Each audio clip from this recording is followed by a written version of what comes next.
Di sebuah hutan pedalaman Kalimantan, hiduplah seorang nenek tua bernama Nenek Suri. Ia tinggal sendirian di gubuk kayu dekat hutan sejak suaminya meninggal dan anak-anaknya merantau ke kota. Hanya hutanlah yang menjadi sahabat setianya. Setiap pagi, Nenek Suri berjalan perlahan dengan tongkatnya ke tepi hutan untuk mencari umbi-umbian dan daun obat. Ia sudah terbiasa hidup sendiri, tapi kadang ia merasa kesepian. Hingga suatu hari, ia bertemu dengan seekor orangutan yang sedang duduk di bawah pohon beringin. Orangutan itu memandang Nenek Suri dengan mata yang penuh rasa ingin tahu. Badannya besar, bulunya coklat kemerahan, dan wajahnya tampak bijaksana. Awalnya Nenek Suri merasa takut, tapi ia tahu bahwa orangutan bukan makhluk yang suka menyerang. Hai nak, sedang apa kau di sini sendirian? Tanya Nenek Suri dengan suara lembut. Orangutan itu tidak menjawab, hanya mengunyah buah hutan dan menatap Nenek Suri. Sejak hari itu setiap pagi mereka bertemu di tempat yang sama. Nenek Suri mulai membawa pisang untuk sahabat barunya, dan orangutan itu selalu menunggu dengan sabar. Hari demi hari, persahabatan mereka semakin erat. Nenek Suri sering berbicara pada orangutan itu, seolah-olah berbicara pada cucunya sendiri. Kau tahu nak, dulu hutan ini lebih luas, tapi sekarang banyak orang yang menebang pohon. Aku takut kau kehilangan rumahmu. Orangutan itu seolah mengerti. Ia sering membawa Nenek Suri ke dalam hutan, menunjukkan pohon-pohon yang mulai ditebang dan sarangnya yang rusak. Suatu hari, beberapa orang datang dengan mesin gergaji. Mereka ingin menebang pohon di sekitar rumah Nenek Suri. Nenek Suri marah dan berdiri di depan mereka. Jangan tebang pohon-pohon ini. Ini rumah sahabatku. Para penebang itu tertawa. Kami punya izin, Nek. Hutan ini bukan milikmu. Namun tiba-tiba suara geraman terdengar dari atas pohon.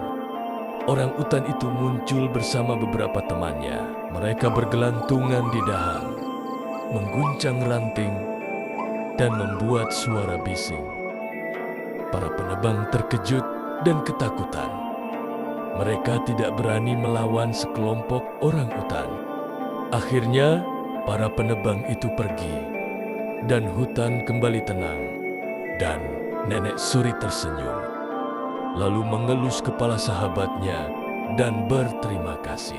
Kau telah menyelamatkan rumahmu sendiri, ucap si nenek. Sejak saat itu, Nenek Suri dan orangutan itu semakin akrab. Mereka saling menjaga, seolah-olah mereka adalah keluarga. Dan meski dunia terus berubah, persahabatan antara manusia dan alam tetap hidup di hati mereka.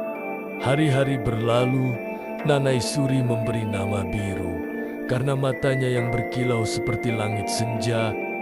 Setiap pagi Biru menunggu di gubuk Nenek Suri sambil menikmati pisang yang dibawa Nenek Suri. Namun suatu hari, suara gemuruh terdengar dari dalam hutan. Asap hitam membumbung tinggi ke langit.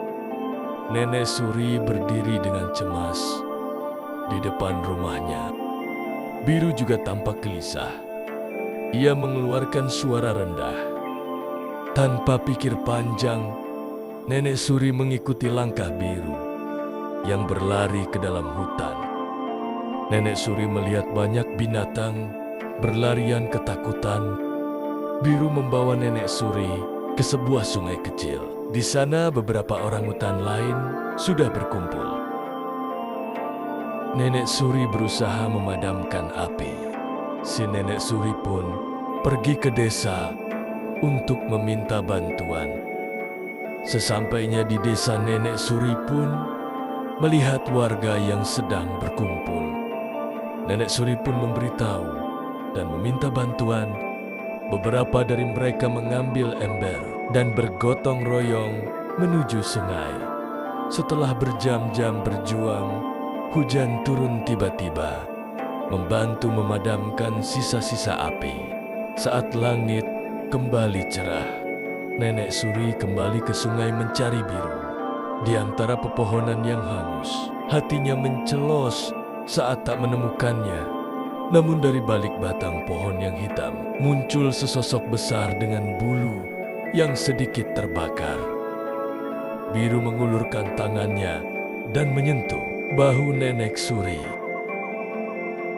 Mereka telah melewati banyak hal bersama, dan kini mereka tahu satu hal: mereka akan selalu menjaga satu sama lain. Sejak kejadian itu, warga membuat aturan agar tak ada lagi pohon yang ditebang sembarangan. Mereka juga menanam kembali pohon-pohon yang telah terbakar. Biru yang kini bukan hanya sahabat, tetapi juga bagian dari keluarganya. Di suatu sore yang damai, Nenek Suri duduk di depan rumahnya mengelus kepala Biru. Biru menatapnya dengan mata yang teduh, seolah berkata, "Aku akan selalu di sini." Keserakahan membawa kehancuran. Penebangan liar dan eksploitasi alam hanya akan membawa bencana, baik bagi manusia maupun makhluk hidup lainnya. Jangan lupa like, komen, dan subscribe. Saya ucapkan terima kasih.